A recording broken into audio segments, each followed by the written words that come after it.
जय हिंद दोस्तों, स्वागत है आपका आपके अपने YouTube channel learning point with Abhishek sir पर।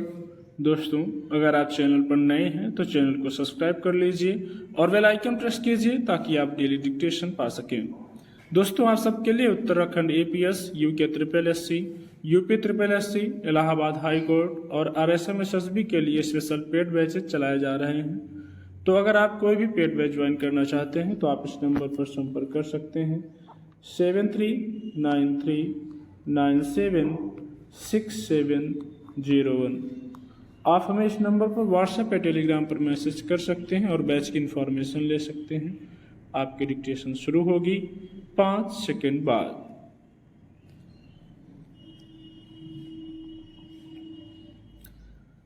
जब से जम्मू कश्मीर में नई सरकार बनी है, वहां आतंकी हमले बढ़ गए हैं। निस्संदेह यह चिंता का विषय है।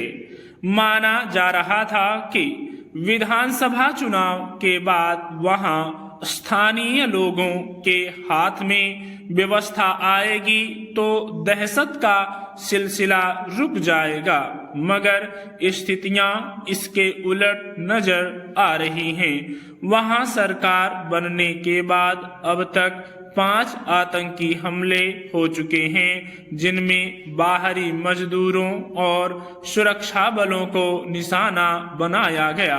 ताजा घटना बडगाम की है, जिसमें उत्तर प्रदेश के 2 लोगों को गोली मार दी गई। हालांकि हर आतंकी घटना के बाद सेना का तलाशी अभियान तेज हो जाता है और कुछ आतंकियों को मार गिराया जाता है, मगर यह सवाल अपनी जगह बना हुआ है कि आखिर क्या वजह है कि पिछले 10 वर्षों से आतंकवाद समाप्त करने के तेज अभियान के बावजूद इसकी जड़ें घाटी में जमी हुई हैं।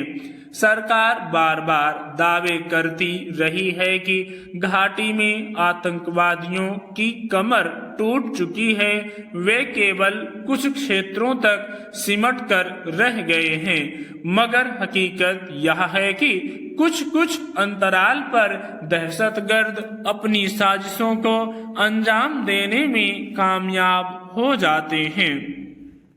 पिछले 10 वर्षों से वहां गहन तलाशी अभियान चलाए जा रहे हैं। अलगाववादी संगठनों के नेताओं और आतंकवादियों को वित्त पोषण करने वालों पर नकेल कसी जा चुकी है। ऐसे बहुत सारे लोगों को सलाखों के पीछे डाला जा चुका है।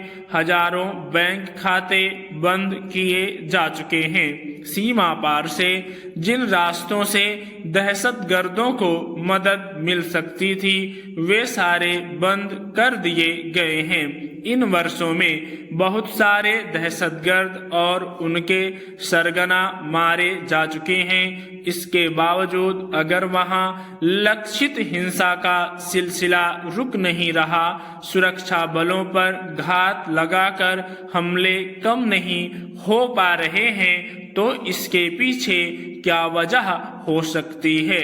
छिपी बात नहीं है कि घाटी में दहशतगर्दी को पोसने में पाकिस्तान का हाथ है, मगर पिछले कुछ वर्षों में देखा गया है कि स्थानीय युवाओं ने भी हाथ में हथियार उठाना शुरू कर दिया है। यह खुलासा खुद सरकार ने किया था जब कोरोना के बाद घाटी में आतंकवाद से संबंधित रिपोर्ट पेश की थी। चूंकि कश्मीर की स्थिति ऐसी है जिसमें केवल राज्य सरकार से आतंकवाद से निपटने का दावा नहीं किया जा सकता। सेना, केंद्रीय सुरक्षा बलों और खुफिया एजेंसियों को इसे रोकने के व्यापक अधिकार दिए गए हैं। इसलिए इस मसले पर अपेक्षाएं केंद्र से ही बनी हुई हैं। ताजा घटना के बाद जम्मू कश्मीर के पूर्व मुख्यमंत्री फारूक अब्दुल्ला ने आतंकवाद को राजनीतिक रंग देने की कोशिश की है। उनका कहना है कि आतंकवादियों को मारने के बजाय पकड़कर उनसे पूछताछ की जानी चाहिए कि वे किसकी सह पर काम कर रहे हैं। फारूक अब्दुल्ला ने यह भी शक जाहिर किया है कि नई सरकार बनने के बाद आतंकी हमले तेज होने के पीछे उनकी पार्टी की सरकार गिराने की साजिश भी हो सकती है। आतंकवाद को किसी सियासी चश्मे से नहीं देखा जाना चाहिए। इस तरह उसके खिलाफ चलाए जा रहे अभियान कमजोर पड़ते हैं।